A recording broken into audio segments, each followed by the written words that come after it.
Welcome to Cloud Conversations. Peter Rising here with my good friend Rue Campbell on what's a very windy day in the northeast of England. It's tail end of a storm here. I don't know if you've got that up in your parts, Rue. How's things? I do. It woke me up at about 5:30 this morning. So if I fall asleep halfway through the podcast, don't take it personally, Dwayne. It was just it was a rough night.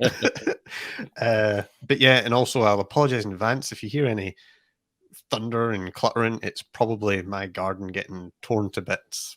But anywho, we'll focus on the show, and I'll introduce our guest, or at least I'll try to introduce you because I'm going to run out of things. I'm going to exhaust my vocabulary because you're a senior product manager, a CEISSP, an MVP, an MCT regional lead. You have a master's, and you've got more Microsoft certs than I think probably myself and Peter combined. So, Dwayne Natwick, welcome to Cloud Conversations. How are you? I'm doing good. Thanks, Rue. Thanks, Peter. Appreciate you having me. Good stuff. No, it was, there's a whole bunch of stuff to talk about today, and a number of reasons we wanted to have you on the show. I guess the first one of those is, I'd like to talk a little bit about your upcoming book, right? So you're, I guess, currently in the process of finalizing a book, an exam reference for the SC-300 exam. Do you want to tell folks a little bit about that? Yeah. I had the privilege to be asked by Pact Publishing to write the SC-300, the Identity and Access Administrator exam guide. So been about probably close to a year in progress writing that one, because I've also been concurrently writing the SCI Fundamentals exam guide as well for them.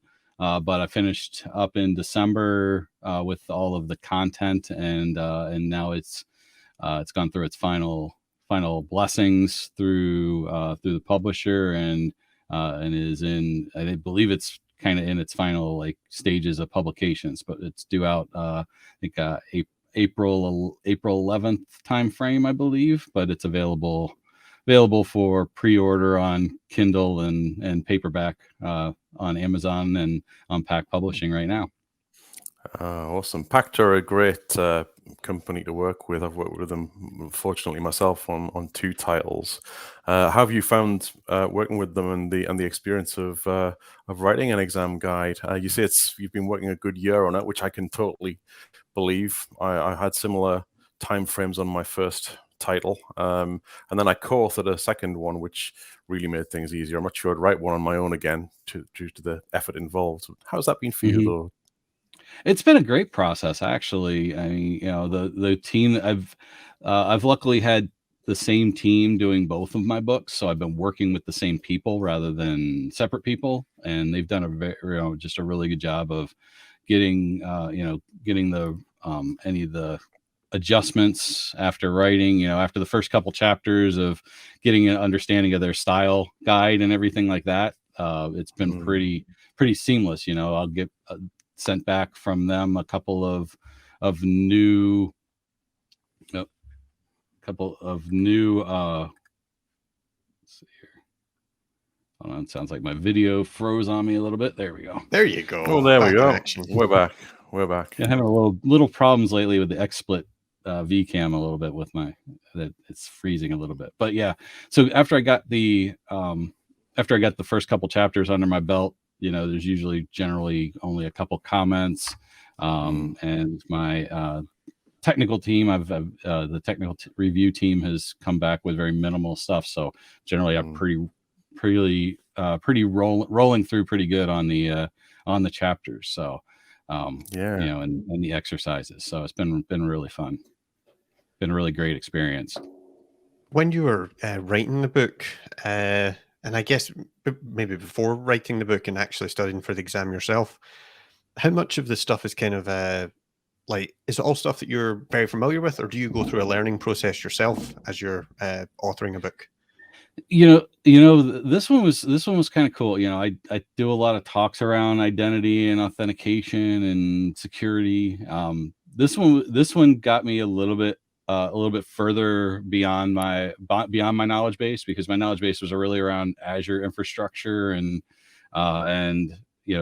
a little bit more around data protection in Microsoft 365, and so getting, especially when I got into the application proxy and the single sign-on stuff, that really took me another step in my learning process of understanding it.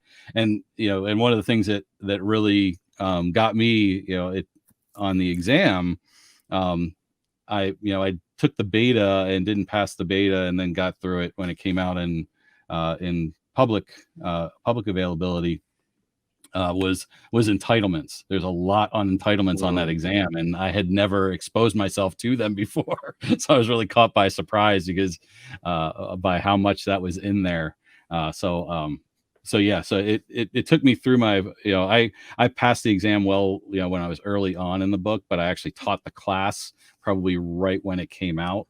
Looks like my camera froze again. Yeah, I was going to say, but yeah, no, you're switch off here. Let's just sure. Go without the fancy background. Oh, there we go. Oh, there we go. Yeah, blue background.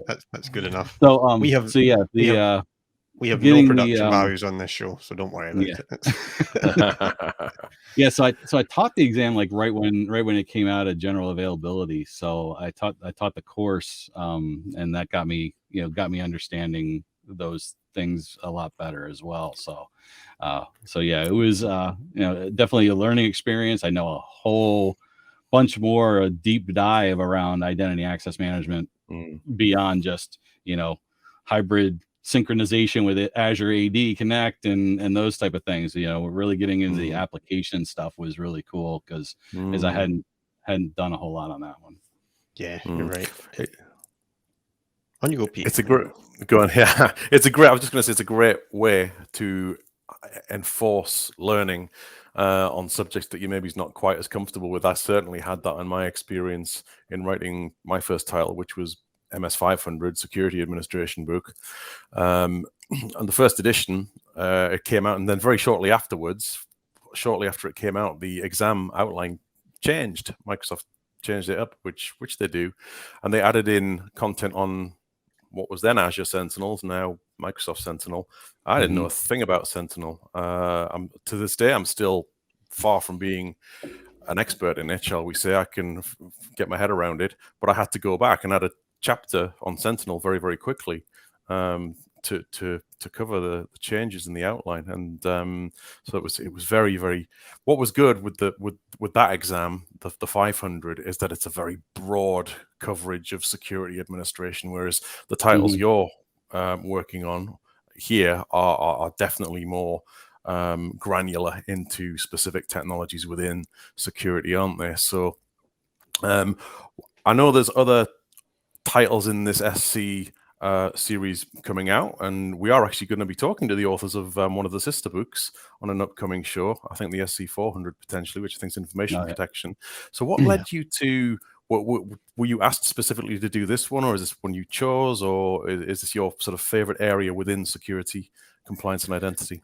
They did reach out to me on LinkedIn about looking for an author for that one specifically. It probably was around the time I posted my badge, I would say, because it was around spring, early late springtime that they reached out to me. So it was probably when I put the badge up. I was doing some security talks at the time. I was posting some YouTube videos around security and things like at the time. So I believe that's where it came about. And then they asked me actually if I knew anybody to write the SC-400 and the SC-900. Cool. And I'm like, I want to write the SC-900. They're like, well, we really don't want you to do two books at the same time. I'm like, I can do it. So I took on both of those and then did recommended Shabazz for that that SC-400 as well. So cool. got him involved in that. So yeah, they started on a LinkedIn conversation, and so yeah, that's exactly how it progressed. Awesome. And I'll pick up on something you mentioned there about the entitled management, really all the identity governance stuff, and even application proxy. It's there's a lot more to Azure AD than might appear at the surface. You know, most businesses will start with Azure AD Connect, use it for SSO to Office 365, but then you just look a little bit under the hood and there's a ton of stuff, right, to make things a little bit easier. And I guess it's particularly one of the, when I first started working with application proxy in particular, it was just mind-blowing. I thought it was so cool how you could just take these on-prem apps, publish them, you get conditional access, you get SSO, and you don't even need a DMZ. It's just, you know, a nice little agent, basically. Really cool stuff. And just getting it all migrated into Azure AD and kind of get away from the reliability on the on-premises Active Directory. Yeah, spot on. And I remember seeing something quite interesting. That was, I think it was on Tech Community. Someone from the identity team at Microsoft posted an article, and in that they said that how would you describe this? I guess pound for pound, buck for buck, application proxy is actually one of the best value things you can get, because it's that lower level of Azure AD premium licensing. But in terms of the cost that it costs Microsoft to funnel all those proxies, manage all that traffic, it costs them quite a lot more than you might actually anticipate, right? So if anyone does have Azure AD Premium P1, it's a nice little value proposition, right? And you can squeeze your money's worth, which I always like. Yeah, always good. Always good to get a higher TCO, right? yeah, spot on. And we've got to give Microsoft credit for that, though, haven't we? Yeah, because we as MVPs were always giving them a hard time about certain things. Most recently, my bugbear's Teams DLP being an E5. But you're quite right, Rue, to point that out, that the value of that being in the lower tier of Azure AD Premium is absolutely wonderful, considering the capabilities that it possesses. Absolutely brilliant. Yep, you get it on you even get it on the business premium SKU, which is very, very interesting. So I guess if I think about, I mentioned when I introduced you, Dwayne, you've got more Microsoft certs than I could really have time to list on the show. As far as folks, some folks kind of sit on the edge and they might study for the exams and use the material, but then they don't make that jump and actually take the exam. I guess what's your thoughts on the value of actually having those certifications? Is it worth it? Is it good enough just to do the studying? What's your position there? I mean, it gives you credibility for one with your employer. A lot of employers, I think, are they've got value, and I've written a couple blogs about this exact topic. Is it valuable to your organization, and what's in it for me? Kind of both sides of the spectrum, because as a company, and with your company, the more certifications you take, the better their partner relationship becomes. They can get more advanced specialties and things like that. And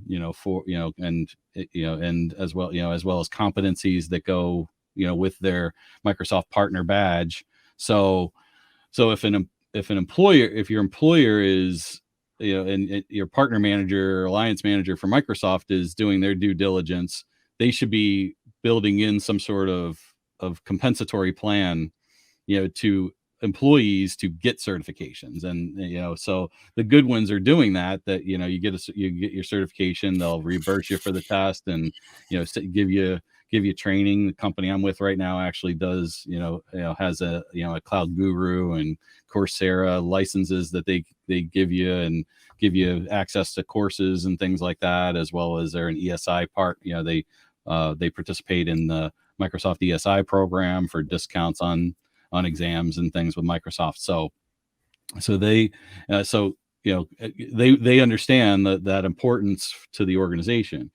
To you, if you're looking for a position, the fact that you have these, associate and expert level certification shows that you've put some time in training and studying to, and done at least a level of hands-on, because, you should have a level of hands-on. Just doing Microsoft Learn content generally isn't enough to pass an associate or a expert level exam. It's usually good enough for fundamentals, is what I always tell people. You could probably go through the Learn content and pass a fundamentals exam, but once you get the associate, you got to get into Microsoft 365 and into Azure to be able to really grasp the concepts. Just like I was saying with my book, application proxy and everything, just getting in and writing the exercises helped me learn more about those things. And same thing with entitlement management, and helps me teach the classes better.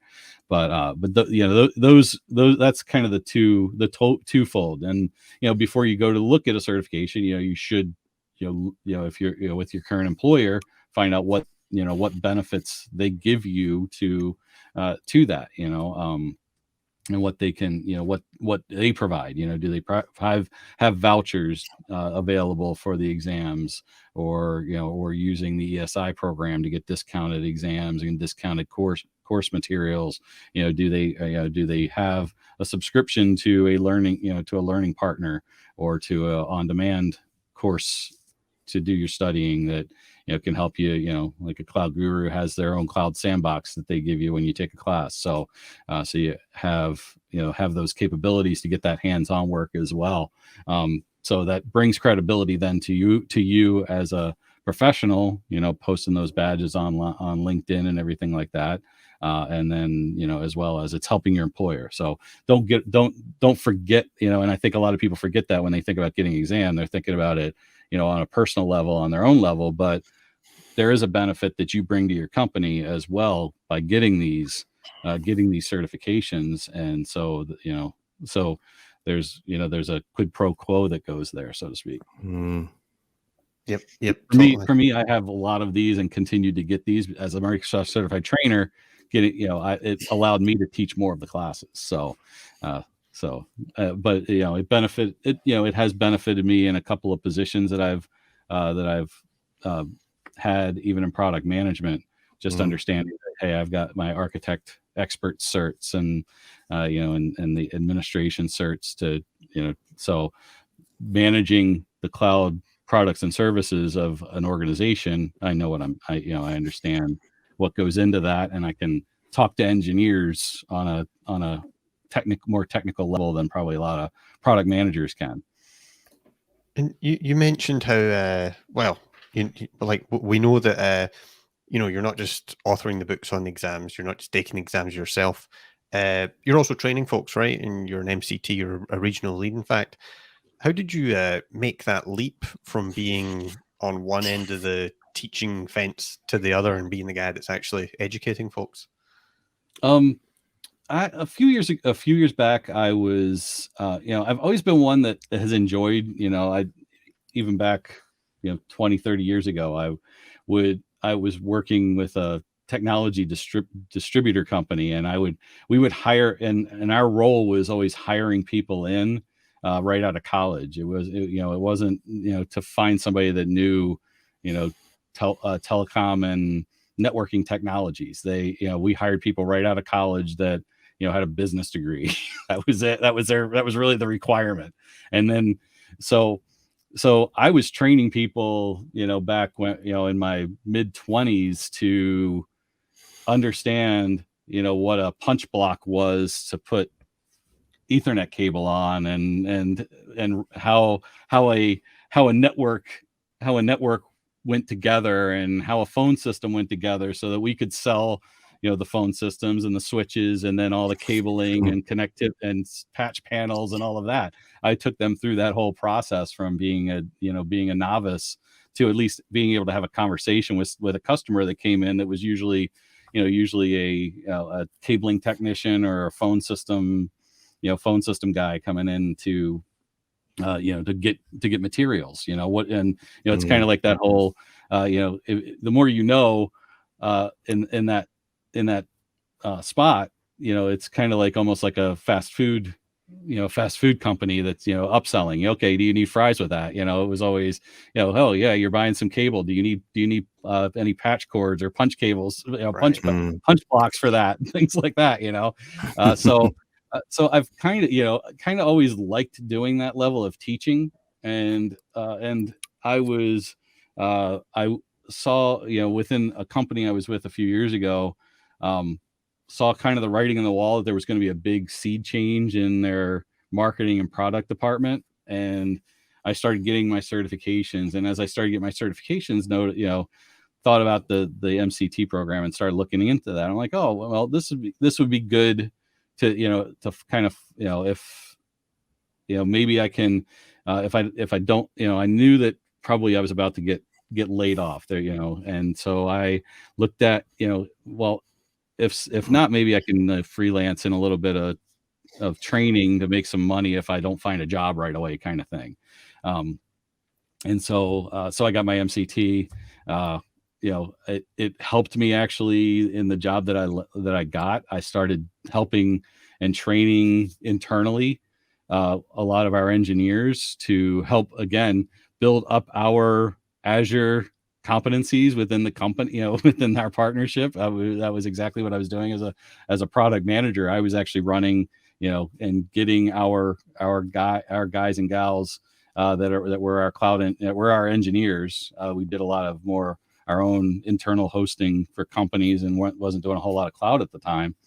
Getting them more educated on Azure, getting our competencies higher, getting people Azure admins and Azure architects, and really enjoyed it. And about a year later, I ended up catching on with a learning partner and spent a year and a half actually doing that full time. So nice. So yeah, it was fun. So yeah, it was just something that I always loved teaching and doing the training aspect of, even when we roll out new products and services, just training on that, and always been kind of a tech head. Even when I was in like a pre-sales role, I had somebody one time say I was a propeller head with a personality. So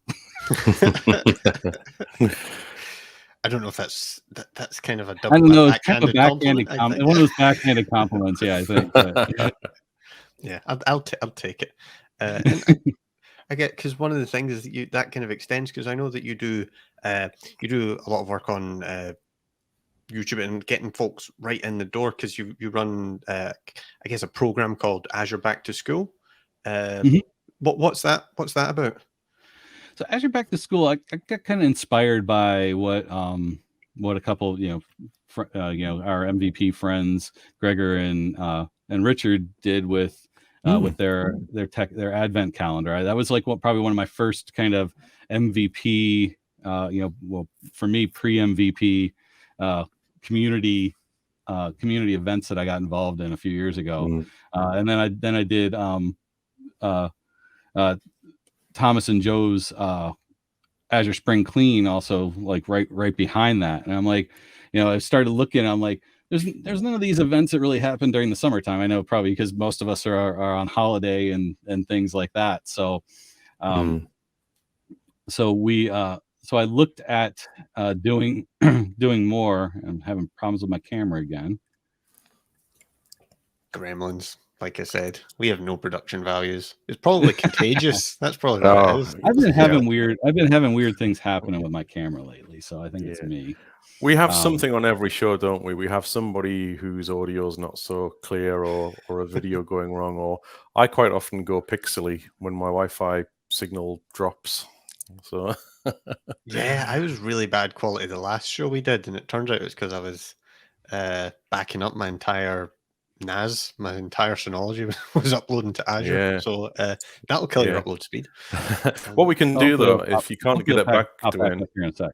Oh, what's that? Yeah, no worries. We can superimpose your image over it if you can't get it back. We did that once before, I think, when Anna Chu lost. Oh, there you go, you're back.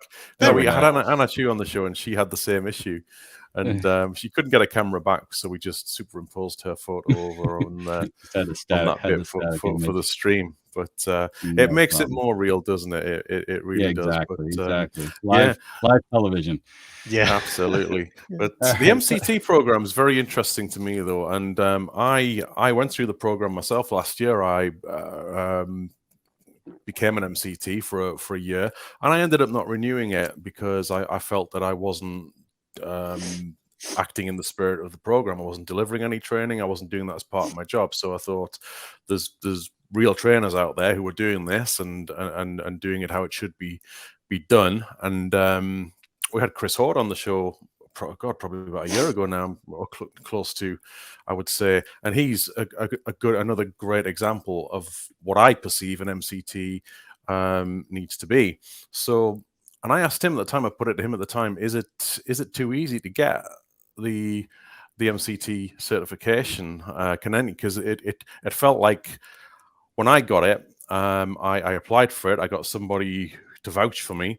After that, I expected to have to go through a bit more of a process to maybe do a test. But then the next day, congratulations, you're MCT. And I thought, wow, okay.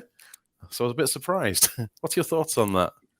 That's been a heated topic on regional league calls over the course of the last year and a half or so. Because Microsoft, like when I first became an MCT, and a lot of these guys and gals that have been MCTs for years and decades, well beyond even me, there was a like $800 fee that you had to pay, more or less. So that kind of put some skin in the game for you, so to speak. And then when the pandemic hit, because a lot of the MCTs that did on-site trainings, their training pipeline dried up, and so the people that actually were doing this freelance for a living, I think some of them understandably fell on some hard times because they were traveling all over doing in-person learning, and it took a while for a few of the learning partners, I think, to catch up with virtual learning.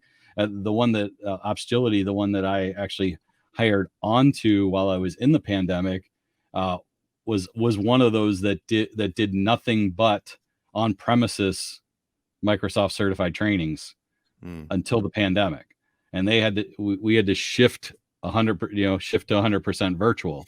Now, one of the things that they built at the time was they built a virtual learning platform, a virtual conference platform on Teams, which we used as our learning platform, which was really helpful because it brought in a single pane of glass to go to be able to go to labs and do all the training stuff that was necessary, whiteboarding and anything you needed to do. But I think it took a lot of learning partner companies that didn't do that online virtual a few months to catch up, and I think that hurt some of the MCTs. So Microsoft very nicely waived the admittance fee, but there's a lot of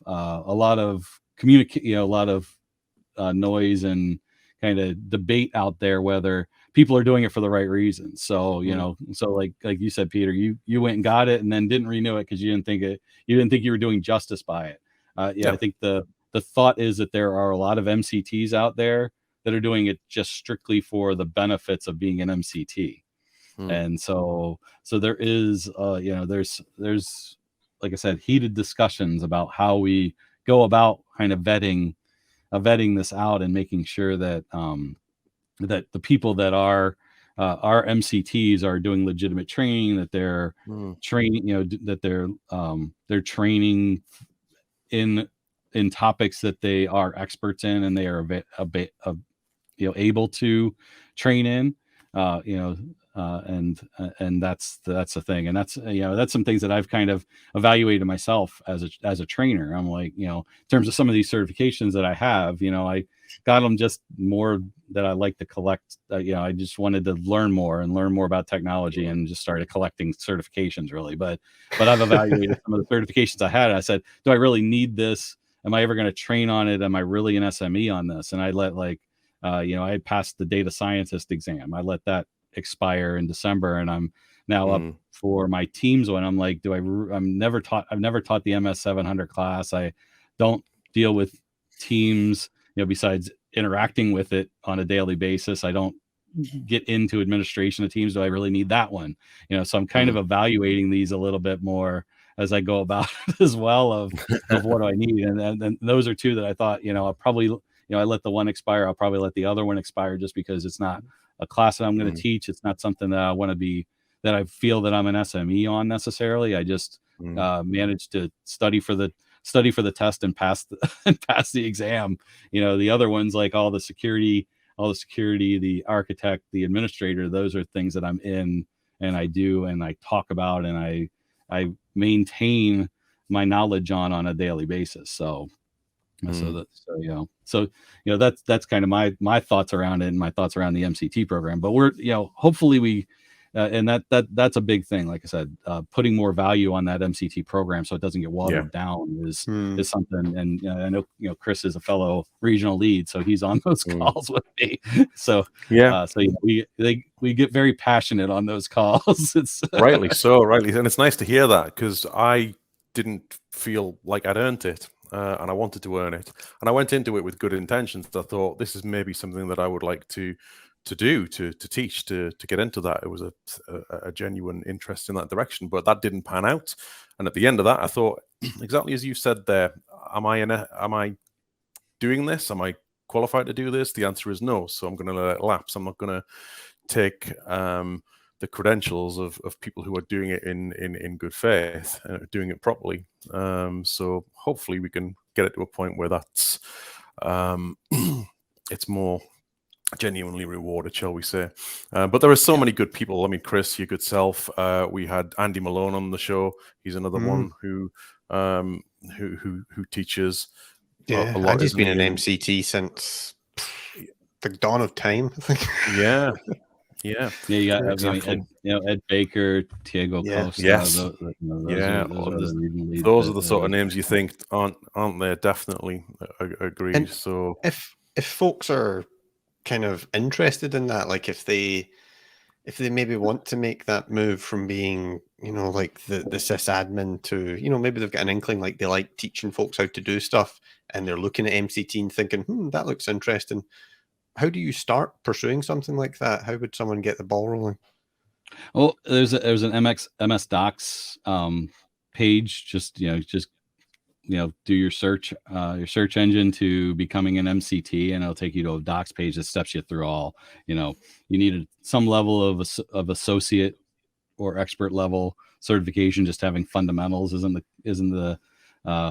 doesn't cut it, and that's another conversation we've been having lately about on the regional lead teams channel is teaching fundamentals classes. What do you need to know to teach fundamentals classes? You need more than just being certified on fundamentals to go teach a fundamentals class. Yeah. So, good point. But which you don't qualify, and you can't get your MCT without having some sort of associate level. But again, does somebody with an AI engineer, can they teach Azure fundamentals, even things like that? So we're kind of evaluating that, and Microsoft Worldwide Learning is evaluating that as well. But it does step you through the processes.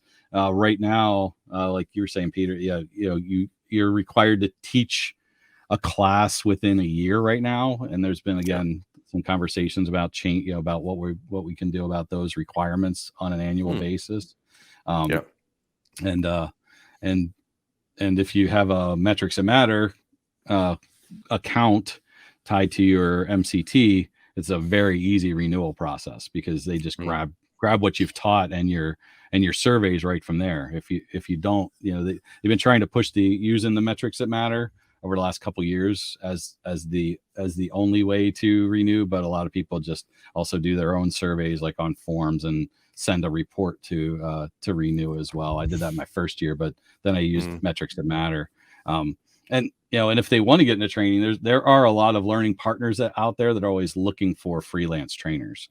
So if you want to teach a class, there's usually a company that can help you. And that's how I got into Opsgility. I started teaching classes, and they needed a new cloud architect, and they offered me to come on full time. But there are a lot of MVPs and MCTs out there that do a lot of work for them and other learning partners, across, over the year, and make, I've found that you can make a pretty good living doing that. If you find, if you get your network built up enough, and who you want to teach for, you could, it's not that, I've found that it's not that difficult to kind of, once you break in, you build a reputation as a good trainer.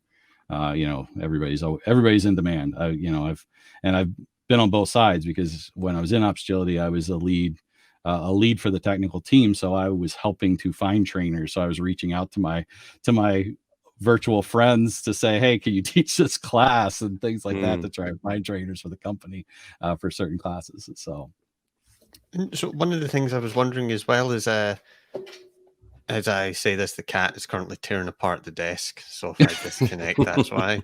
But I get, one of the things that, because it's interesting, you mentioned that, when COVID hit, we had a lot of these folks and all of a sudden transform overnight, right? Then you go from in-person training to online training. And clearly one of the big changes as well over the last, at least the last decade, certainly accelerated in the last 5, is, I guess, free training online and platforms like YouTube and things like that. If someone is using something, like if you're putting out YouTube videos and things, is that sufficient to be an MCT, or do you have to have something a little bit more official? Yeah. So one of the things about renewing your MCT is you have to have student feedback as part of it.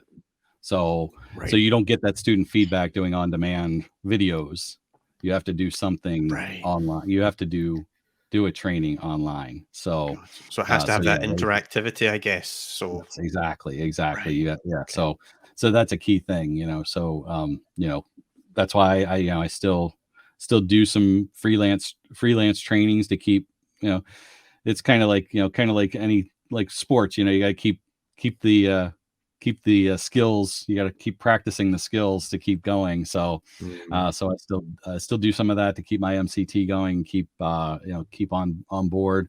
I'm actually doing a workshop with my current company, CloudReach, the next couple weeks, and one of the things out of that is I'm offering free fundamentals classes for some of the, if an organization, if a company that comes to attend wants to get their team at least taught in, some level of cloud fundamentals, because I could teach, every one of the fundamentals classes, offer an organization a free fundamentals class that gets me to teach in a class, and I'll do a survey for that on my own and have them survey it, and it gets into my timeline for my renewal. So cool. So yeah, that's a so that's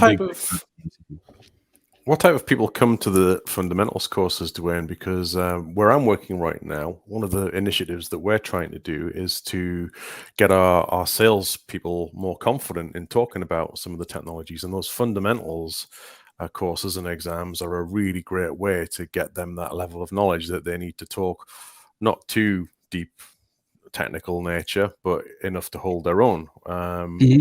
So are you finding sort of sales account professionals are coming on these sort of courses, or is it mainly still the technical professionals who are a bit of a mixture? I think a lot of times you get, it's more the technical people gravitate more to the courses.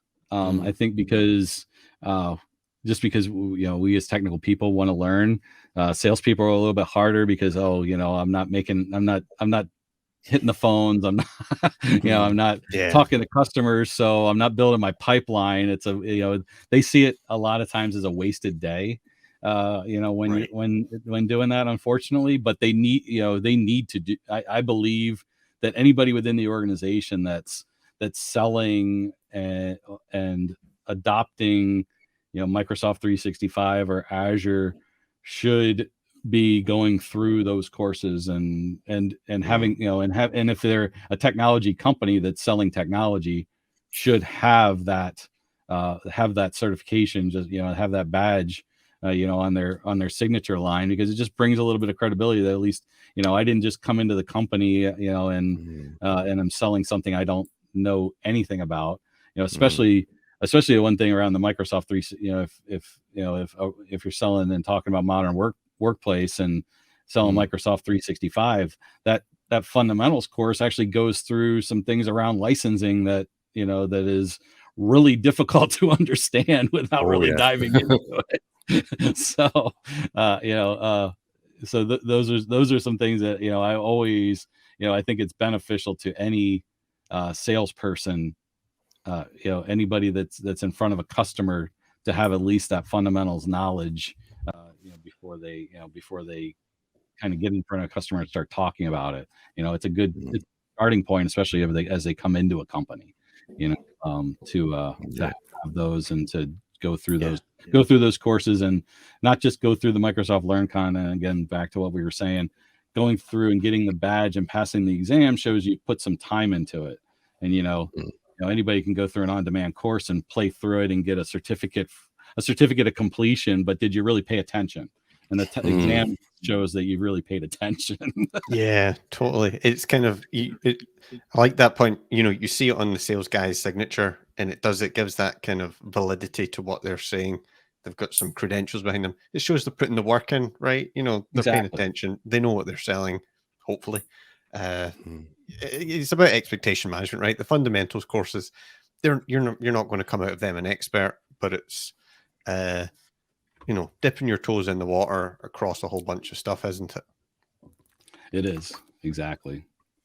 I also like the point you mentioned, how there's that question about, well, how much do you need to know before you can teach a fundamentals exam? Because I remember back when I was studying for my CCNA, before I really did any Microsoft stuff. And honestly, the trainer, it was kind of one of those instances where you feel like the guy teaching you is about 5 pages ahead of you in the training manual. It just, and you couldn't really ask questions because of that. Not the best experience. And I guess, what is your position on that? I mean, do you have to be an expert to teach fundamentals, intermediate? What do you think about it? If you're teaching it to salespeople, you probably don't need to be an expert. But if you're teaching it to technical people, you're going to get over your skis real quick if you're not at least somebody that's been through the administrator exam, and the Azure administrator. That's the thing. It's going to depend. It depends on your audience. If your way to teach Azure fundamentals is you're teaching your Microsoft 365 fundamentals, if you're teaching salespeople, you could probably give them everything that they need, but you're gonna get, like you said, if you're only 5 pages ahead of the person that's taking the class, they're gonna ask you a question that's gonna really knock your credibility down pretty quick. Yep, definitely. And so I guess, as we kind of again, I don't want to keep you, because before we started recording, we were aware that you got family to look after and all that kind of stuff, so we won't keep you too long. But one of the things we always like to catch up with guests on is, just looking through your LinkedIn, you achieve so much, and you're obviously so busy. You're authoring 2 books, for heaven's sake. How do you switch off outside of IT? What do you use to keep busy with? And again, if you can hear any background noise, that is the cat tearing apart the printer. So I'll apologize if you can hear anything. Background noise, but that'd be something really fun to have on video, I think. Yeah, I know. I'll get my phone out. I don't blame her. I hate printers rather than me, because my video just does not want to cooperate this morning. So what was? I'm sorry, Rue. I lost track of what your question was. Me too. Too busy taking our anger out in printers. What do you do in your free time? Yeah. Oh, my free time. Yes. My free time. What is that? Exactly. If you ask my wife, it would be I watch sports 24/7 on the television. That's about everything that's on the television. I do. This time of year, my son. My youngest plays basketball, so I'm assistant coach on his basketball team. I really enjoy, and I've always kind of done that with all my kids. Volunteered to coach their teams and things. And even for my daughter, one of the things that I was doing for her, when she was in theater and choir, and I helped with the website for them, for the choir and the theater program while she was in high school. So I keep myself busy. Usually it's something that has to do with my kids. So, just to keep that family time going. And I don't, I generally, I'll spend some time like in mornings and things like that with the books and stuff like that. I get up rather early to get the kids off to school and stuff. I know Peter and I have had some conversations about some of our challenges with a couple of our kids. I have an older son that's on the what you would call, I guess, neurodiverse, and he's an adult ed program, so he still gets up early to go to that adult transition program every morning. So I'm up at like 5. I'm up at the time that the storm woke you up this morning, Rue.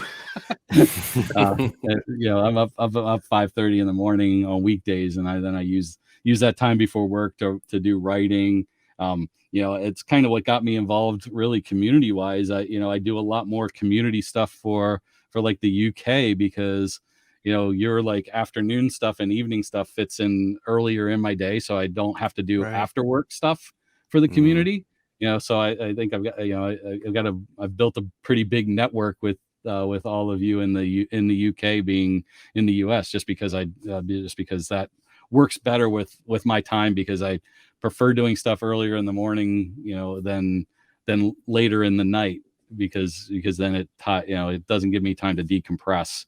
And those of you, being an MVP, your time gets grabbed by a lot of people once you get that reputation that you're willing to speak and things like that. So I try to keep a lot of, try not to do too many things like after work, just to continue to be available to my family and things like that. And, like I said, I'll do some writing and stuff on the weekends and things if need be. But, that's sometimes while I'm watching sports and doing things, watching that with my kids. And like I said, doing, basketball's morning time. So by noon, I'm done with some of those responsibilities as well.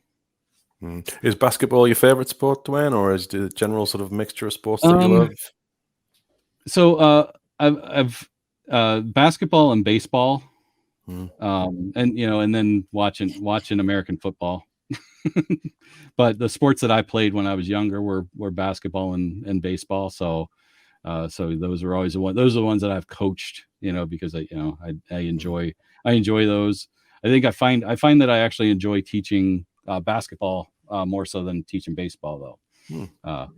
Even though baseball was kind of my first sport, I find that I enjoy that interaction. I enjoy the activities around basketball.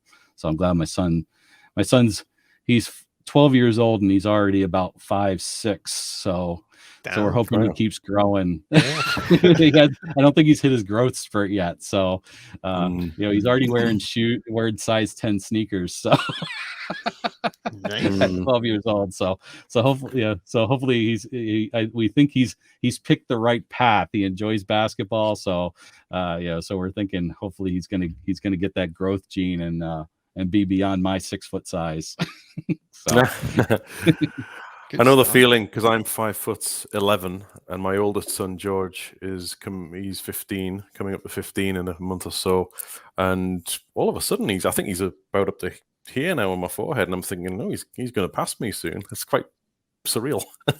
yeah, exactly. It's getting there. He's in the last year. He's like caught up to my daughter, who's 5'6", and past my wife, because she's 5'3", 5'4". So, my oldest topped out at 5'7", and so he's only got a little way to pass him. So, and then there's me. So, hopefully he gets beyond that, because I've been working on him on center and forward positioning and playing down low and rebounding, because that was always what I was good at when I played basketball. So I was never much of an outside shooter. So I'm like, don't shoot it from stay in the key and shoot, stay in the box, get rebounds and put them right up. That's how you're going to score. Yeah, and you mentioned American football there. Of course, this is the big time of year for football, isn't it? The Super Bowl will be coming up, I guess, in February normally, isn't it? Yeah, so tomorrow is the last 2 games to decide the semifinals to decide who's going to be in the Super Bowl. So and then the Super Bowl will be, I think, 2 weeks from Sunday. Yep. Yeah, and what an event that is. I mean, it seems like it's all about the entertainment and the advertising space as much as it is about the actual teams in the game these days, isn't it? It is sometimes it is the point if the game isn't competitive, right? Yeah, and finals of any sort of sport, they quite often tend to be a little bit of a letdown. The build up to getting to those last 2 teams in any tournament, quite often that final game can be a letdown sometimes, a bit of a... I've gotten myself away from the Super Bowl. Yeah, I've gotten myself away from watching all of the 6 hours of pregame in the Super Bowl. I kind of just leave it off until the game comes on, because all of that build up, you're just letting yourself up for a disappointment. Yeah. And one final question on that, I guess. You mentioned that through your early morning habits and things, you're spending a lot of time talking to us Brits and Europeans. Has that translated to sports? Are you following any of the, I guess, European football? Is that, or is that, are you still an American football only guy? Yeah. Sorry to disappoint. I've never been much of an American football fan. I know that is contrary to the rest of the world, but even I tried what we call soccer here. I tried to play it when I was younger. It never gelled with me. I never was a big fan of it. Probably because I've always been klutzy in the leg area, so not much of a dancer either. So yeah. But it's funny how you and me both, because honestly, it's never something that's really interested me. But it's so ingrained in British culture, you can't escape it. It is. Anywhere. Oh, it is. Yeah, I see the Twitter feeds when a big game's going on and and everything. Yeah. I'm like, know nothing about it. I'm less bothered about it than I used to be, but purely because my team, Newcastle United, are not very good these days. And when I used to go and have a season ticket and go and watch the games back before I was married and had children and had money to spend on that sort of thing, I was quite lucky because Newcastle were quite a decent team in the sort of early to mid and late 90s, and we had a good, exciting run of playing some good stuff with some good players and some good managers, but I just lost all interest in it now, to be honest. But I think the characters have gone out of the game. We used to have some really interesting characters and colourful people like Vinnie Jones, who's an actor now. He's quite a well-known actor. Yeah, and that's sort of been Paul Gascoigne and the likes. But you tend not to get them now. But yeah, I watch very little sports now. Yep, you and me both. So I guess we'll wrap up, Dwayne, and let you get to your kids' training. Thanks for joining us. First of all, been really great to catch up with you. As far as finding you online, where can folks connect with you, follow you, get you on social media? Yeah, well, so I got my Twitter handle on the screen. Always active on Twitter and LinkedIn. I don't get much into Facebook.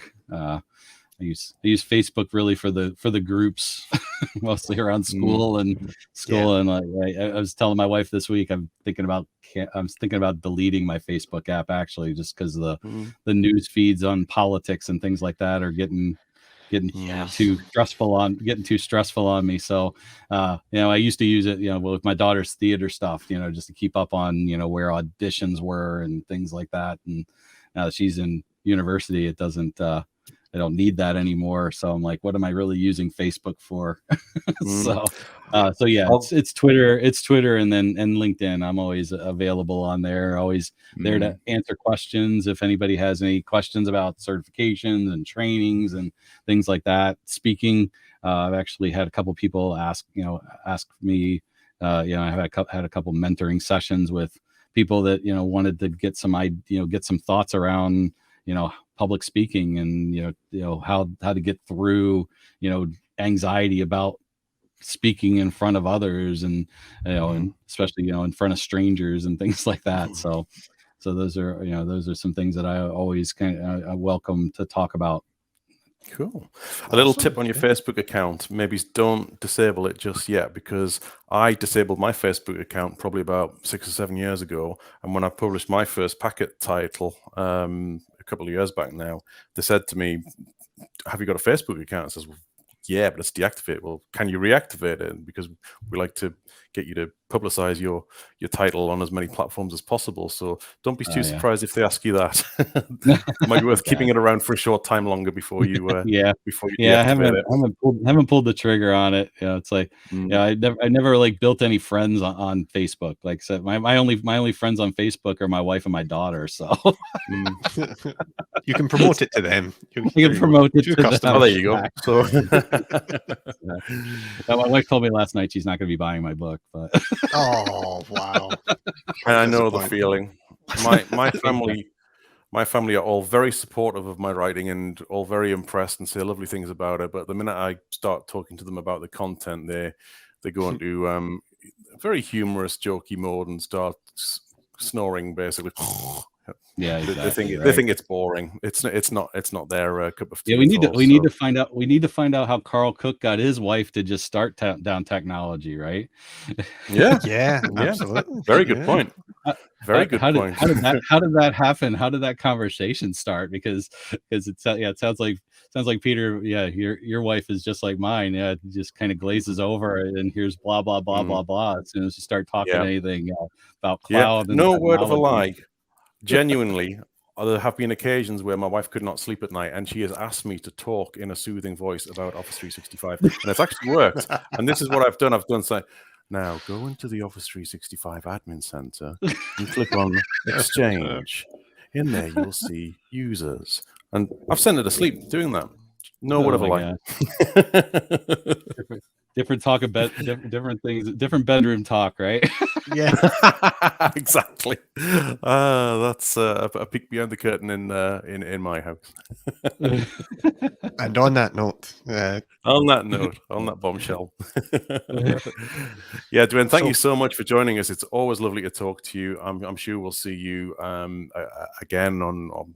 You're always welcome back on the show and at the user groups that we do. You're a mainstay in the UK, as you've said, and you're very, very welcome. But thank you for giving us your time today. Rue, any closing thoughts? No, like I said, Dwayne, really nice to finally catch up with you. You know, if you get anything else you need to promote, you work on even more books, give us a shout. We'd love to have you back on and talk about those as well. Love to. Yeah, maybe I'd love to be back on. We kind of, because of my video issues and things, we didn't talk about Azure Back to School deeply, but I'd love to get when we get closer to the summertime.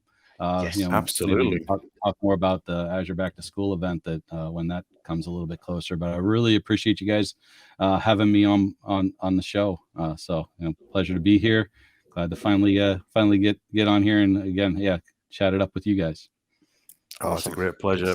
Thank you all for watching and listening. Please do remember to subscribe to our YouTube channel, youtube.com/c/cloud conversations. You can find us on Twitter at CloudCons365. And if you hit that like and subscribe button on YouTube, that really helps the channel grow so much, which we always appreciate. So thank you so much. I think we've lost Dwayne, so we'll say goodbye on his behalf. And you all take care. We'll see you the next time on Cloud Conversations. Bye-bye. Cheers, everyone. Bye.